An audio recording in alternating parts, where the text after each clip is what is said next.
My guest today is Sam Cooper, investigative journalist and publisher of The Bureau. We discuss Commissioner Hogue's decision on Chinese election interference as a result of Canada's foreign interference inquiry, recent revelations of China's role in the global fentanyl epidemic, specifically as it relates to the United States, and what the U.S. response has been. As always, Sam illuminates complex geopolitical issues that many of us struggle to completely understand. This is another hour packed with important information brought to you by one of the great journalists alive today. Stay tuned.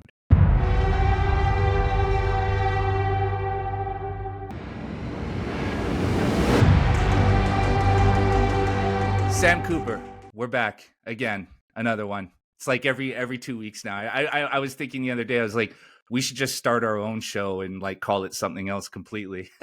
Yeah, no, we're both reaching audiences, and I know that people enjoy hearing us break it down. And I know you're focused on the United States, and you talk to the security community there.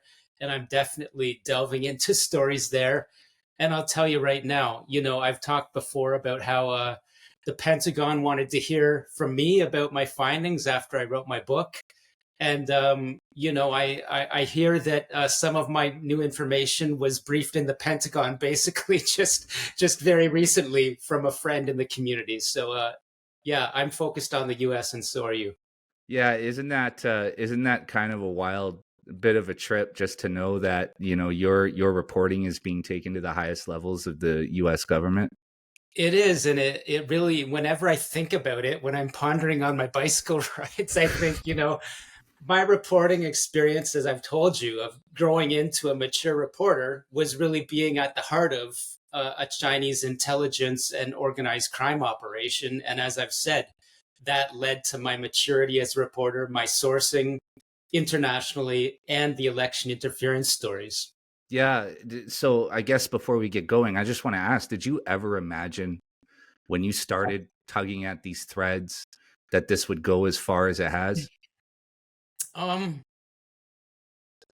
this is what I imagined and envisioned. When I learned after breaking the casino stories, when people in guns and gang units on the west coast of Canada told me, you got to look into this compound near the US border.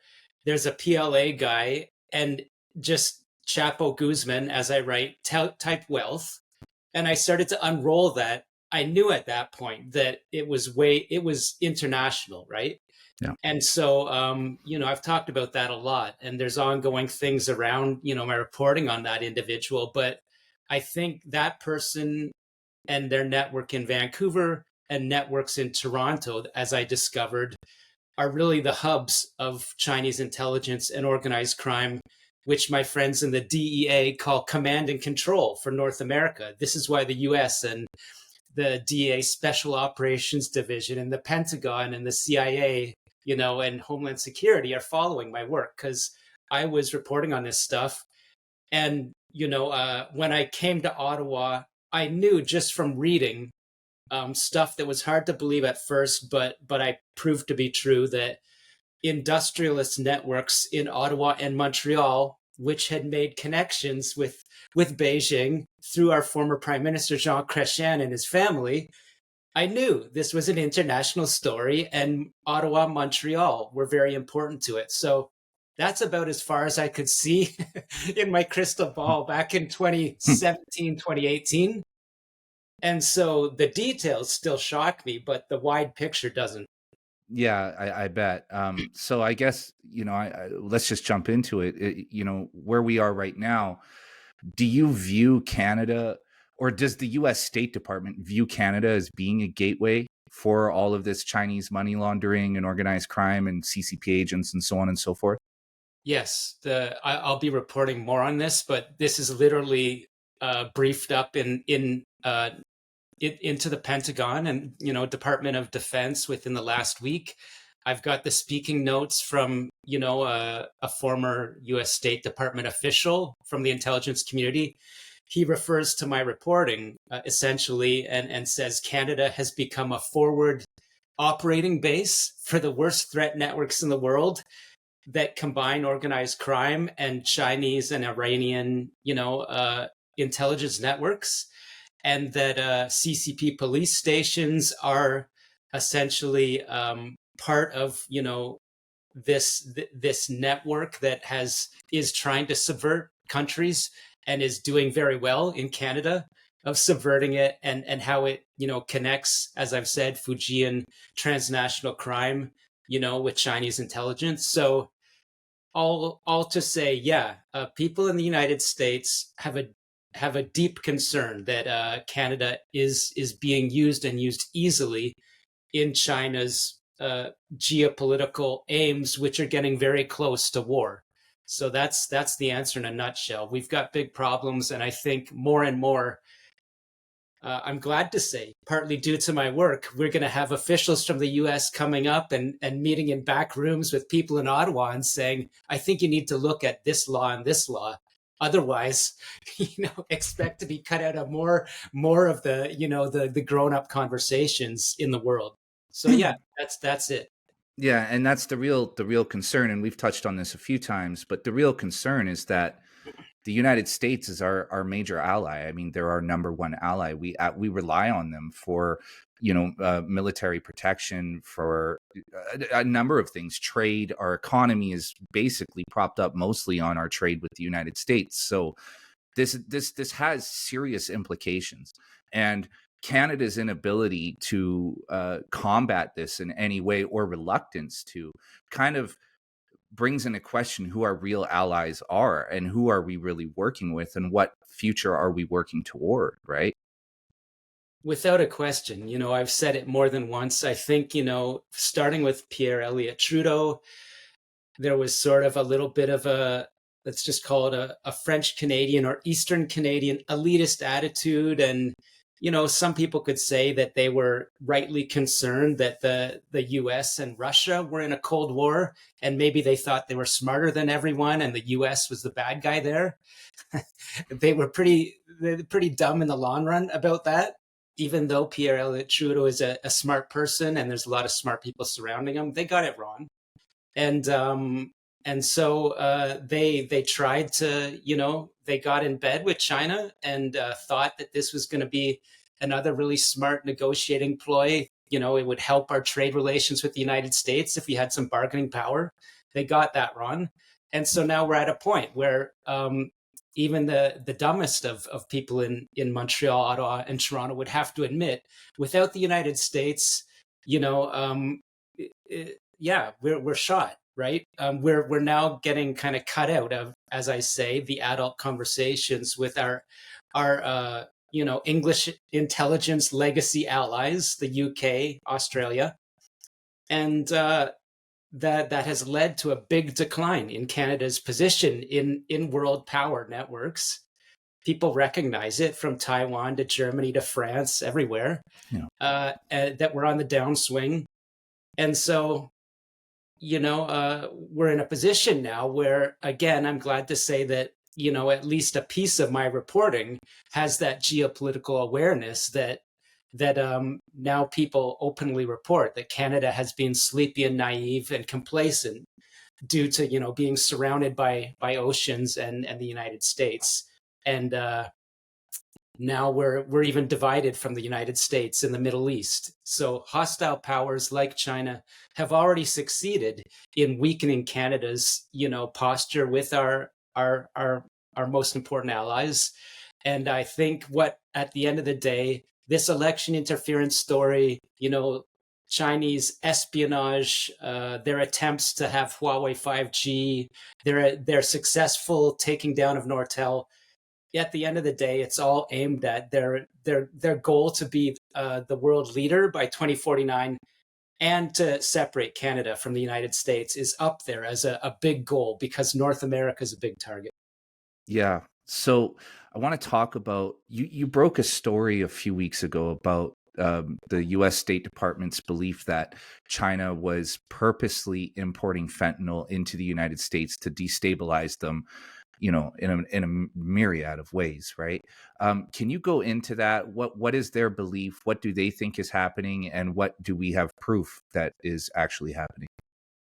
Yeah, this is something I've been working on for a long time because I knew through my law enforcement sources that were telling me, although I hadn't seen the documents, they're saying on the classified side, the US government, and so Australia, UK, also Canada, have visibility that the highest level Chinese Communist Party families have direct connectivity to the triads. So we're talking about, the big circle boys, most strongly led out of Fujian province, the Sun Yian triad, Hong Kong, 14K, big, a few other ones are essentially, I knew were, the leaders of these triads are directly working on a number of projects with Chinese Communist Party officials.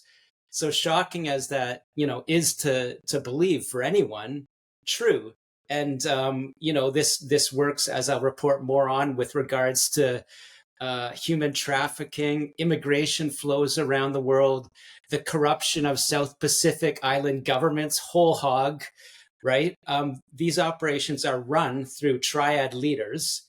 But the big key is, yeah, for a long time, it was a question, is the global fentanyl trade the same thing? That is, are Chinese Communist Party officials at the top not only benefiting through corruption due to their known ties to triad leaders? And when I say the top, I'm talking about the standing committee of the Politburo.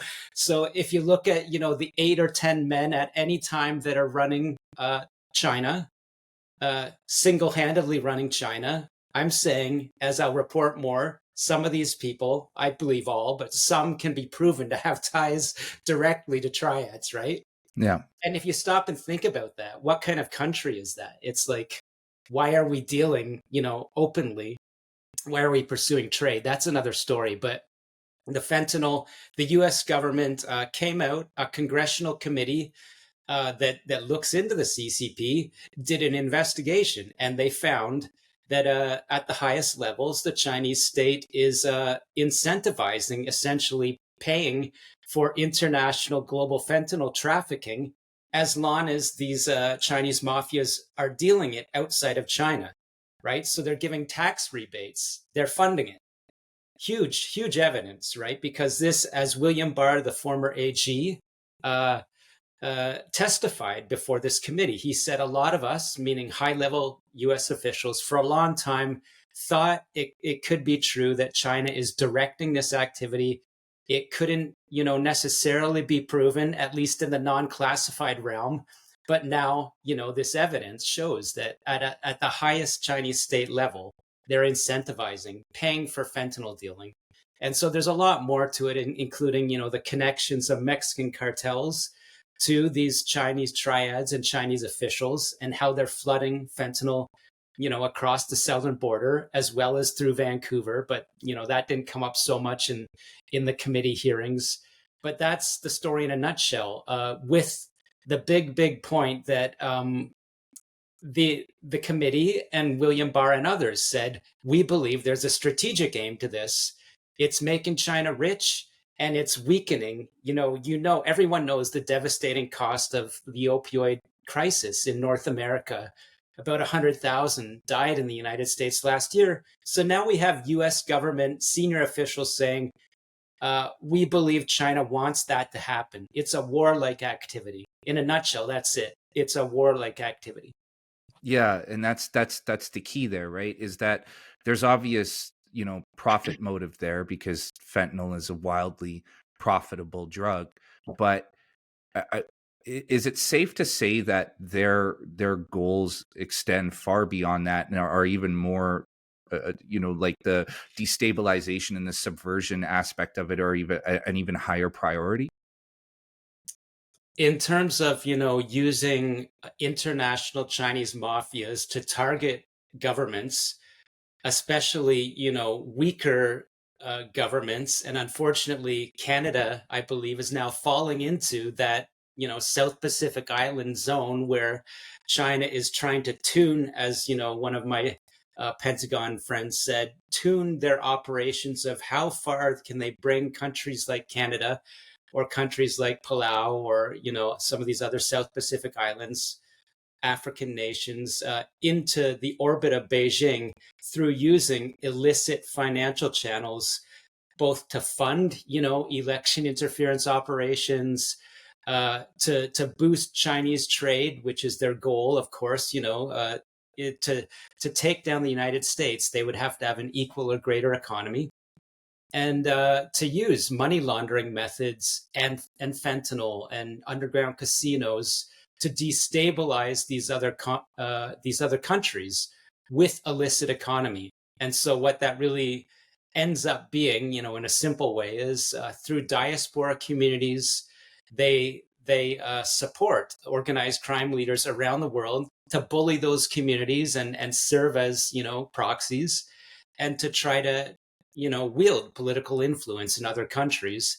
And of course, they allow them and combine with them in their organized crime, drug dealing and money laundering activities. In a nutshell, you cannot make that case any stronger than what the US Congressional Committee just alleged, which is that China is directing the most harmful and profitable drug trade internationally for these strategic aims. Yeah, so I read a story just completely, out of the blue a couple of weeks ago about in Fiji, they're having problems with Chinese police stations there as well. So this is widespread, right? Yeah. This isn't just Canada, this isn't just the United States, as you just outlined. It's also the South Pacific Islands. They're trying to get their tentacles around everything, right? Absolutely. The South Pacific, they've made very deep inroads. And again, it's just a risk board. They're in the Indo-Pacific, they want to take Taiwan, they want to threaten or take in Australia. And so they're moving, they're trying to capture and put in, bases on those islands, just like they're building their own islands, to try to destabilize Philippines, etc., in those areas. So not just Fiji, Palau, or some of these other I saw other islands in the South Pacific. I saw a story in France just the last week of one of these illegal police station operations targeting a Chinese dissident in that country. So again, it's Germany, France, the United Kingdom, powerful, strong nations around the world. United States, Canada used to be solid. Everyone's being targeted, and some nations have already been, clearly and deeply captured. And so these would include, some African nations and South Pacific. And as I've said, Canada is getting close to that sort of weaker government status, I believe. Yeah, and so with China, their strength has always been in their numbers, and mass immigration has always been part of the tactic that they use. Right? They try to move their population as far around the world as possible, and then, as through the tactics you've outlined previously, intimidation, extortion, other things, they tend to be able to wind that diaspora in and get them to at least somewhat kind of comply with whatever mission they're on at the time, right? Yeah, I think there's still, to me, an open question on sort of the push and pull of migration, where there's periods where people from China want to leave that deeply, and everyone knows it's a corrupt system in China. Some people are still very patriotic about it, and a lot of people are not, and they want to escape. And so as the economy goes up and down, people will naturally migrate. And so within that, China will, I believe, they'll see where the flows are going, and they'll use that. Absolutely. They will attempt to control what they can't fully control in China by chasing it out and placing agents within, streams. And then I believe also, so that's a kind of organic migration that's happening around the world, and that they will attempt to control through intelligence operations. And then I do think, at times there's been, more major migration pushes that that would almost be more what Finland would fear at this point, where Russia could be seen to be not only like infiltrating migration, but doing pushes of migration to try to destabilize in other countries. So I think both things are going on.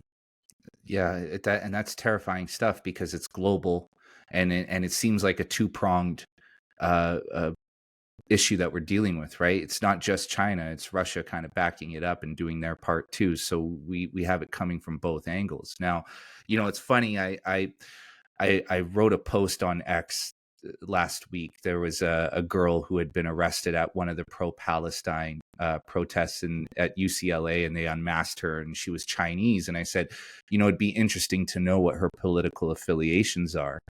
And of course I got all this hate from people saying, oh, that's racist, UCLA. And it's funny because I lived right by the UCLA campus in Koreatown for a time. So I understand the UCLA has a heavy Asian population, but funnily enough, 2 days later, somebody identified her as a Chinese national graduate of the Chinese People's University, and more than likely somebody who is working at least partially on behalf of the CCP. And so it's like, it's right. I'll let you comment, but it's like to a point where it's like we can almost predict these things, right? You can almost predict them and you can see them. I mean, you just have to go on X and see, the accounts that I call them the anti-NATO accounts. And some of them are like openly Marxist, but you'll see a PRC flag, Palestine flag, maybe Iran, maybe a hammer and sickle in there. And there's no question in my mind, because I can see it and because I'm hearing it from the inside from people, in that Pentagon world or in the CSIS world, right? Or in the RCMP world, that Iran, Russia, and China are working together geopolitically. So this is why, in the Strait of, in the Middle East, ships can pass through without Chinese ships can pass through without the Houthi rebels, of course, launching rockets at them. They're only interested in stopping the Western nations, right? At the same way, I believe, on the campuses, probably anyone that with any intellectual honesty knows that a lot of these people aren't students, right? They're plants from various organizations that I think are very similar to what, I taught people are United Front entities. That is, they're not grassroots organizations. They're funded by Beijing's international tentacles. And so, yeah, for sure, in a nutshell, there are people at these campus protests in their tents that are hardcore Marxists, hardcore, Chinese United Front people that are working together with, the people in the Middle East that, for some strange reason, like to support, gangsters and Hamas and Hezbollah, stuff like that. Yeah, and so I spoke to Brian O'Shea a while ago on this show, and we talked about these activist groups. You have groups like Open Collective, Code Pink, these Marxist activist groups, and look, there's, for our listeners, like there's the fact that these protests are popping up on every university campus across Canada and the United States and in the UK. Not coincidental. It's not a coincidence, right? These activist groups organize these protests and kind of send everybody out all at the same time. It's kind of like this tactic to overwhelm. But if you look into Open Collective and if you look into Code Pink and other groups, they have deep ties to China. They actually have ties. Can you comment on that at all, Sam? Yeah, the New York Times did a great story. I think it was last year, showing one of the socialist or Marxist tycoons related to Code Pink, is funded by the United Front Work Department. So that shows you right there, if they're involved in these campus protests and, they're really supporting the Iranian gangster regime, and they're supporting Beijing because Beijing wants to see, anything that's bad for, the traditional Five Eyes allies, Beijing wants, right? So there's no question that, another one is Samadoun or some of these ones that operate smaller, bigger. Code Pink is a really great example, but, people wouldn't have liked to admit it that, when, for good reasons, people were very upset with some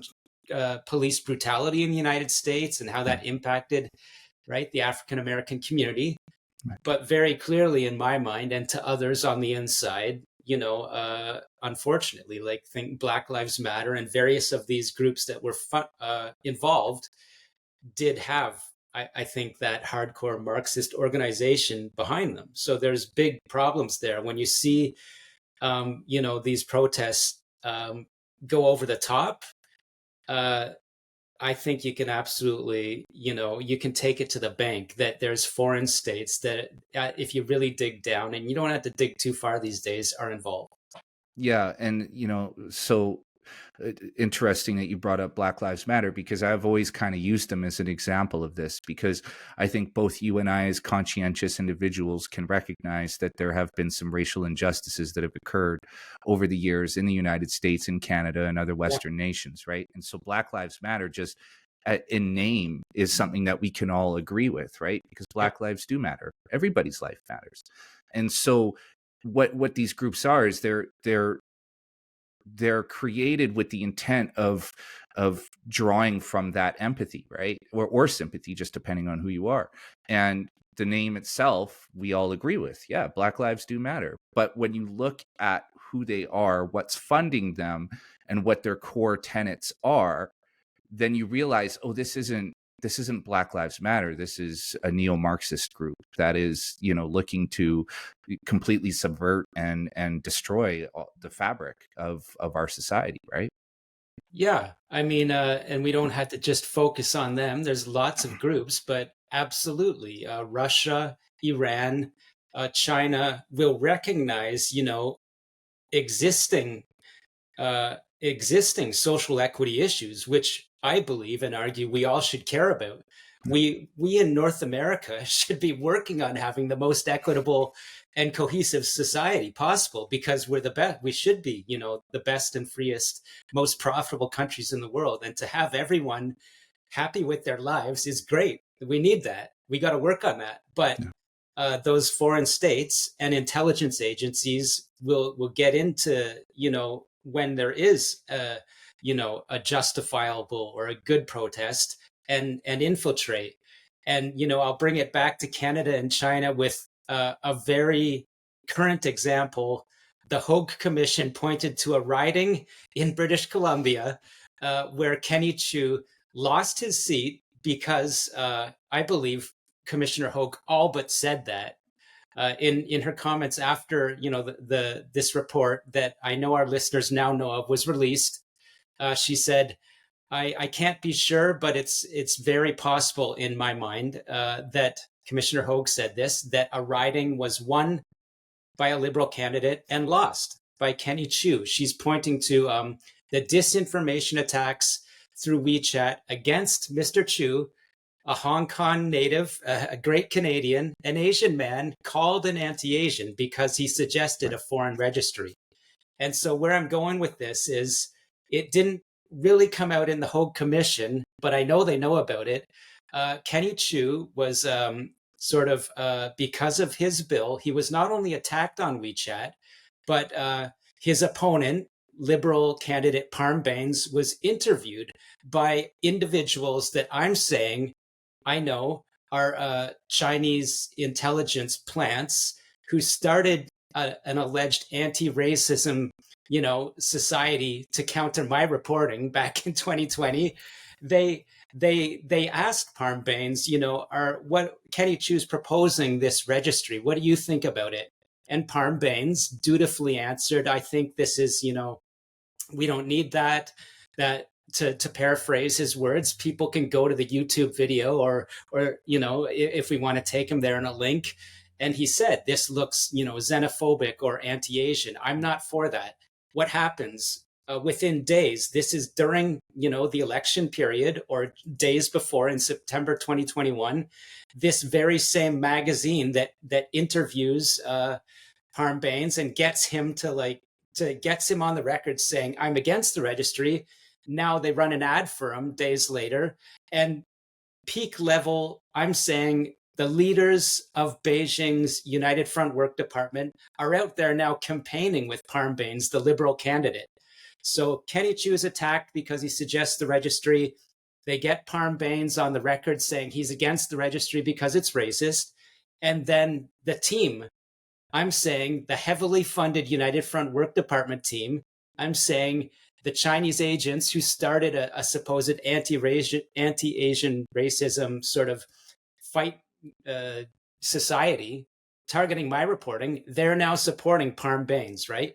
So how does this, it relates back to, when we saw instances of during the pandemic, horrible instances where, elderly Asian people in cities across North America, would often, people with mental illnesses or bad people would blame them, which is horrible.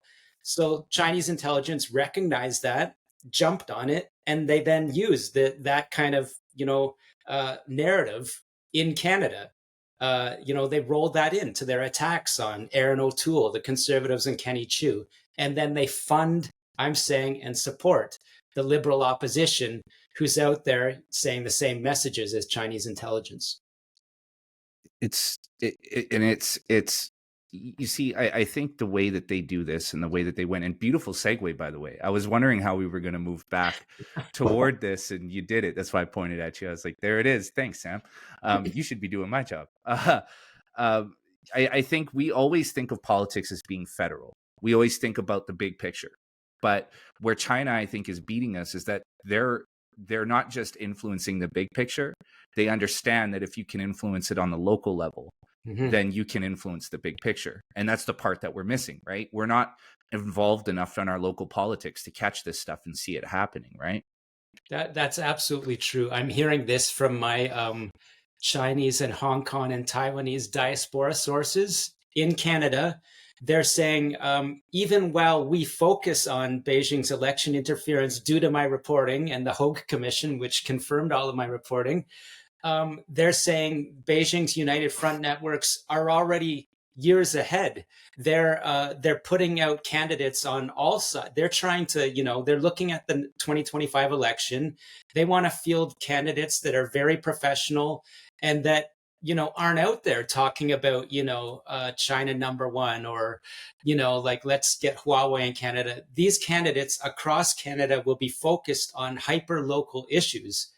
And, when I heard that recently from a source, I said, well, that matches exactly what experts from the Taiwanese government or NGO world told me a few weeks ago about, Beijing is so sophisticated that when they realize another country is onto their tricks, they don't want to push out candidates that would appear on the face to be, pro-China. They'll just start to get into very local issues. And so, that just shows how sophisticated they are and what we can look forward to in United States elections coming up. Yeah.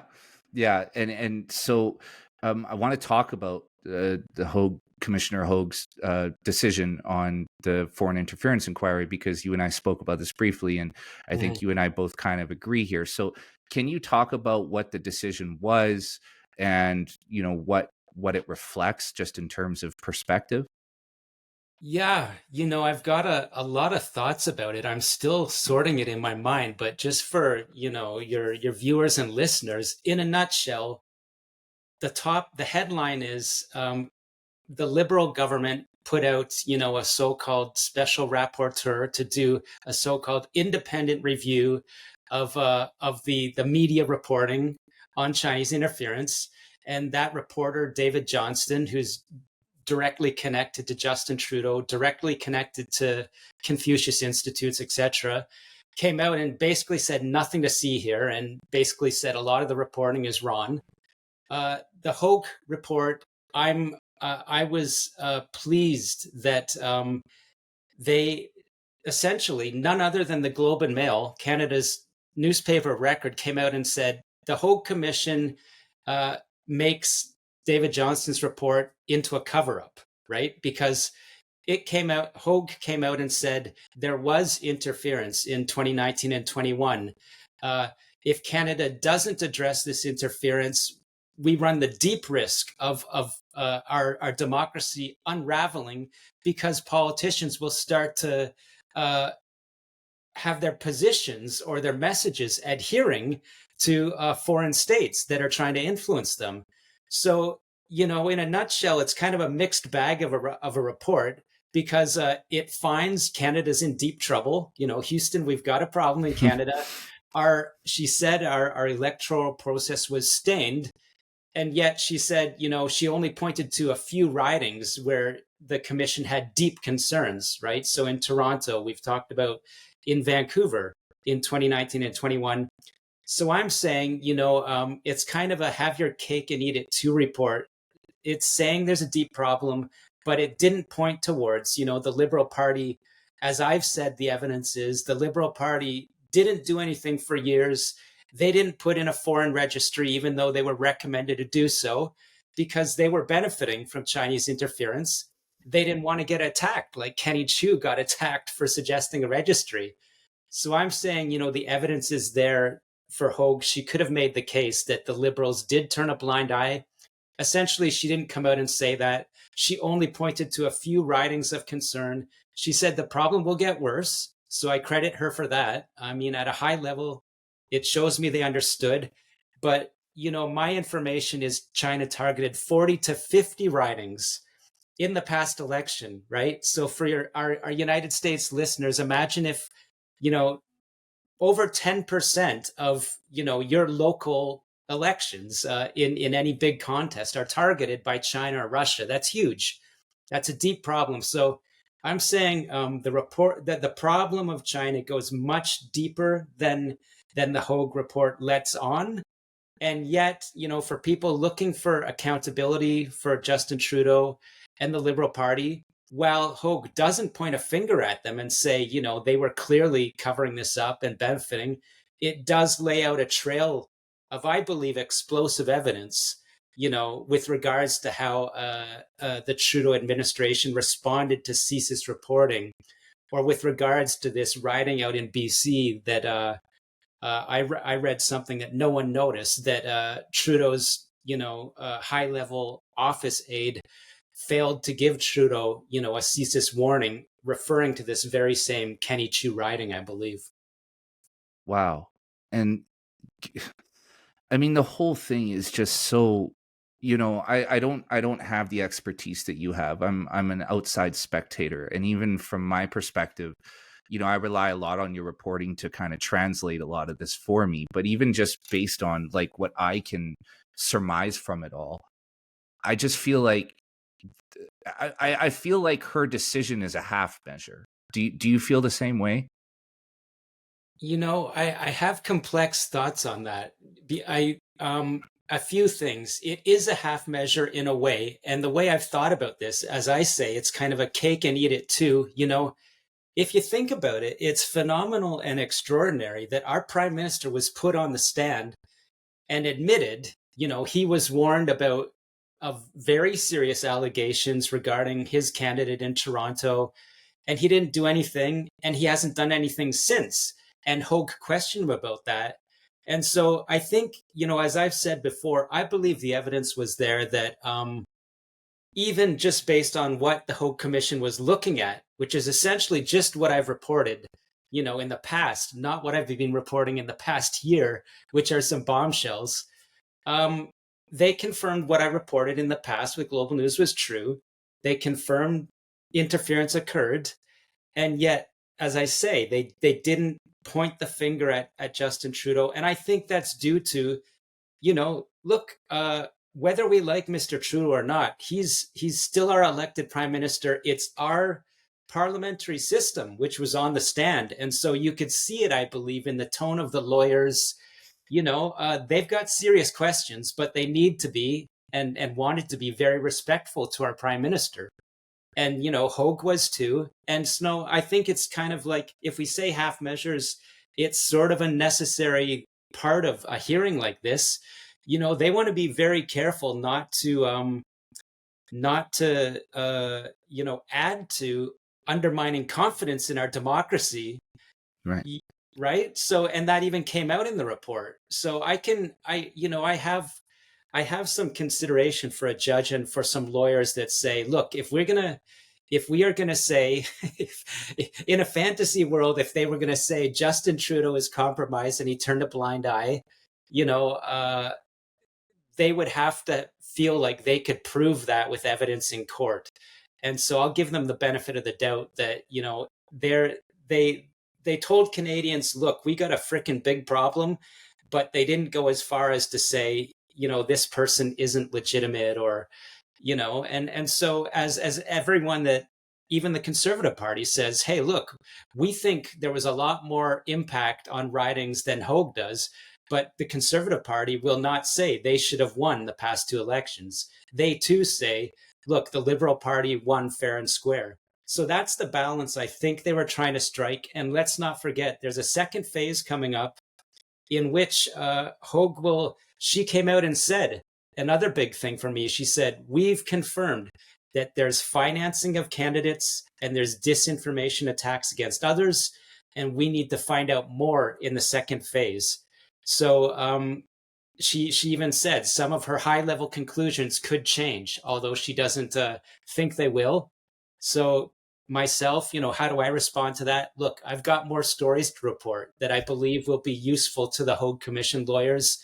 And I've told you before, having been somewhat skeptical that this would be David Johnston Part 2, I was completely convinced that it wasn't David Johnston Part 2. It effectively retracted that deeply flawed cover up. And so I give them credit for that. And there's still more to come.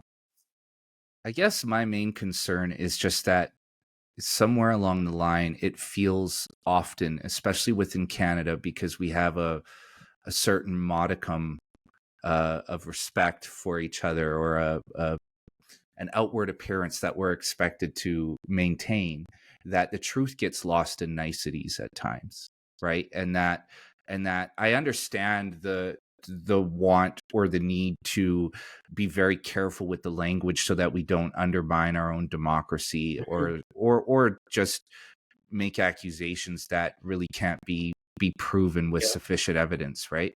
But at this point in time, just based on your reporting, based on Sam Cooper, right? Based on what you can find at the Bureau, there's enough there that we can kind of take the gloves off a little bit and say, okay, look, we got to really get to the bottom of this because our country is in serious danger. Yeah, you know, I think because I wanted to be a lawyer at one time, I'm kind of like giving the benefit of the doubt to the lawyers who I respect a lot, and to Justice Hogue, who I respect a lot. And yet, knowing what I know, look, an example, last week, I reported on a document that never came out in the commission that I obtained, that said Justin Trudeau is the favored by Beijing, and yet Beijing, after the Man Wanzhou arrest, got very complex with its support for Trudeau and the Liberals, and you know, hedged that support around in efforts to influence the Man Wanzhou proceedings, which our listeners in the United States, I believe, should be up in arms about. Look, this was a huge case. Man Wanzhou should be sitting in, you know, New York or Washington, dishing on how Huawei, you know, is being used as a global intelligence arm. But due to Canada's unfortunate weakness, she wasn't. And my story, which is based on an explosive document, essentially says that in June 2019, CSIS reported at a high level that Justin Trudeau is favored, but Beijing is calibrating that deep support and unrolling its Ministry of State Security bureaus in Canada to have maximum impact on the upcoming election, right? So we could talk about that for a few podcasts, right? Just in itself. But the point here is that evidence never came out in the commission. So I'm, you know, coming back towards the investigator in me and away from, you know, the judge or the diplomat. And I'm saying, as one of my RCMP friends who knows these networks very well and works with people that talk to the Pentagon, the Hogue Commission only dealt with what I reported at Global News, which is the tip of the iceberg. CSIS and the RCMP know there's much more going on, not to mention, as I'm saying, the organized crime that's central to all of this. And that never came out in the Hogue Commission. So just, full stop. Look, if a document said Justin Trudeau is favored by Beijing, but they calibrated their support for the 2019 election to influence the Manwanzhou proceedings, why didn't that come out in the Hogue Commission? And why didn't a document that says Justin Trudeau is the favored leader of Beijing come out, right? Because that provides a lot of evidentiary support to people that would say, well, yeah, I mean, I think Justin Trudeau and his advisors knew he was the favored guy and did nothing, right? Yeah. Did nothing. Yeah. And and that's the part that's egregious to me, right? Is that the information's there, but they're cherry picking the softer the softer scenarios so as to not rock the boat too much. And this is uniquely Canadian, right? Our media and our political structure has always kind of done that, and we've been very successful at sweeping the bigger, more larger problems under the rug. But now we're in a situation where we can't do that anymore, right? On the China issue, I'll agree with you all day. I think all countries would be very careful when examining their republic or their parliamentary system in this situation. And yet, I don't think anyone can deny, as I've said, the former director of CSIS, Richard Fadden, came out in 2010 and publicly said, we're very concerned some of our politicians are getting close to foreign governments. Everyone knew he was talking about China. He came back to Ottawa and got slapped down by largely, I would say the Liberal government MPs who were in the opposition at times, some NDP as well. He literally got brought to heel, right? Right. So no one can deny that that there are people in Ottawa that didn't want these stories to come out, and yet I've got an optimism in me that says, although the Hogue report didn't go the distance, and we still have a second phase, they could still dig into things that I'm planning to report that I think will shock some Canadians. I'm still planning to move the needle for our democracy. But even this report, this interim report, is a historic precedent for Canada because it acknowledges for the first time officially China interfered in our elections and deeply. So yeah, I mean, I'll take that. yeah, I mean, in your reporting, you kind of outline how China favored a Trudeau minority government, right? Because I don't know if it was punishment for some of the things that liberals were saying, but they wanted a Trudeau minority government. And that's exactly what we ended up with. So that should provide enough evidence that China has a substantial amount of influence. That should be enough evidence for us to look further at that, right? Definitely. They wanted a minority, whether they have the power to, to place the chess pieces that accurately. To me, it's still up for debate. It's very hard to unroll a huge conspiracy, to enact a conspiracy, which is what CSIS is saying they were trying to do. But yeah, if they wanted a certain result and they got it 2 elections in a row, it's only rational that we have to ask the question, as my friend in the Pentagon says, how close are they getting to tuning their organized crime and intelligence across Canada to bring Ottawa into their orbit? And with what you just said, yeah, that we could easily answer pretty close. Yeah, and just to make things clear here, like we keep saying liberals, but there is an element to this where there was $250,000 that was injected into a network from CCP affiliated accounts, and these were political networks, and within those networks, 7 were liberals and 4 were conservatives, right? So this is endemic on both sides of the aisle, right? Absolutely. People think about the Chinese Communist Party as like ideologically Marxist or Leninist. I don't think that's true within China. All they care about power, right? They care about power within a small group and control. And that's what they care about in other countries. They'll be friends with any ideology. They're extremely pragmatic. They're playing chess or Go, as they would say in China. They're moving the pieces around. And as we say, calibrating are CSIS's own words from the document. They will calibrate support across Canada's three major parties. The Liberals to this date are favored because of issues, that could be another 10 podcasts, mainly because the Liberals are, more friendly and want deeper trade with China. And, the Conservatives support Taiwan. It doesn't get any more clear than that, why China would favor the Liberals.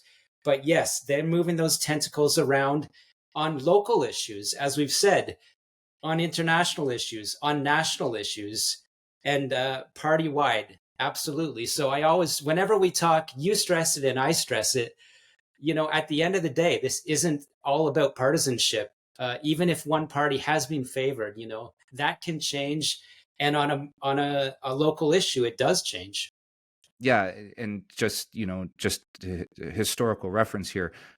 Mao didn't believe in communism at all. He didn't care. What he cared about was his own power, and he used communism as a mechanism to gain power, and he saw it as a mechanism for control and nothing more. He wasn't an ideologue. He was just a sadist with a boner for power. Sorry, Mrs. Cooper.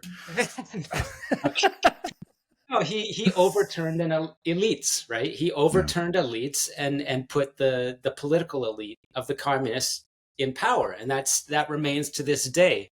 I just read, a report the other day about, how this is the story in China still, right? It's that political elite that wants to be the elite of all areas of society and is.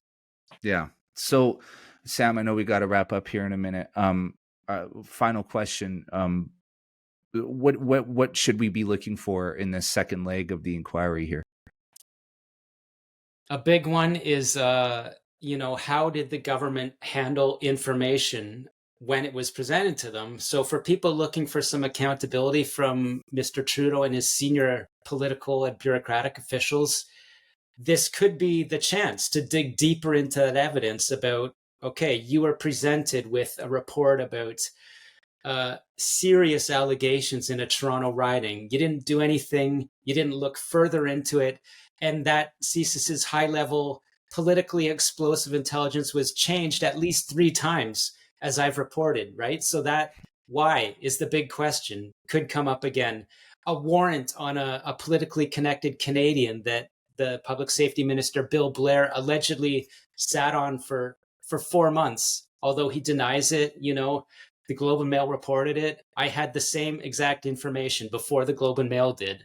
We didn't report that at Global News, but I had the same information. And so is Bill Blair, telling the truth there? Could Bill Blair have deep relationships in funding with a politically connected Canadian who is subject to that warrant? Again, I don't anticipate this commission will get to the bottom of things the way I or others might think, the evidence is, but they'll ask those questions. And again, what should people be looking for? Here's my promise about what I'm working on. Commissioner Hogue has said they need to understand more about how Beijing's United Front finances candidates and parties. I believe I will be able to provide the evidence pointing to specific instances. So I know the commission subscribes to the Bureau, and I think I'll have some interesting stories for them if they want to fulfill the mandate that Commissioner Hogue is promising for the second phase. I love it, man. James Bond on a bike strikes again. I'm gonna throw a curveball at you, and if you have no comment, that's fine. But it looks like the Liberals are getting ready to move on from Justin Trudeau. Mark Carney is being positioned slowly via media as his replacement. Should he replace Trudeau, which I personally believe he will, do you see him being another, Chinese favored candidate, or do you see him as being maybe having a little bit of a harder edge toward them? He's a obviously very smart, very financially. He's been at the highest levels. He was with Goldman Sachs, I believe, Bank of England. So he's international. He's liked internationally by a lot of powerful Western people. He did go over to Beijing recently with a bunch of, executives, which is not a good look. Put it this way, Beijing will be making every effort to cultivate and capture Mark Carney, just as they do the people that back Mr. Trudeau right now. So we're talking about corporation in Montreal that has deep ties to the former Prime Minister Jean Chrétien. Some people on the inside will say that's the real power behind any Liberal Prime Minister. And I don't see any indication that is the powers in Montreal. It's even called Power Corporation. It used to have ties to a Chinese intelligence kind of vehicle called CITIC. I don't know if it still does. But I don't see any indication that the people that support Mr. Trudeau in Montreal would not be supportive of Mark Carney. So if they were, then Beijing would probably like Mark Carney too.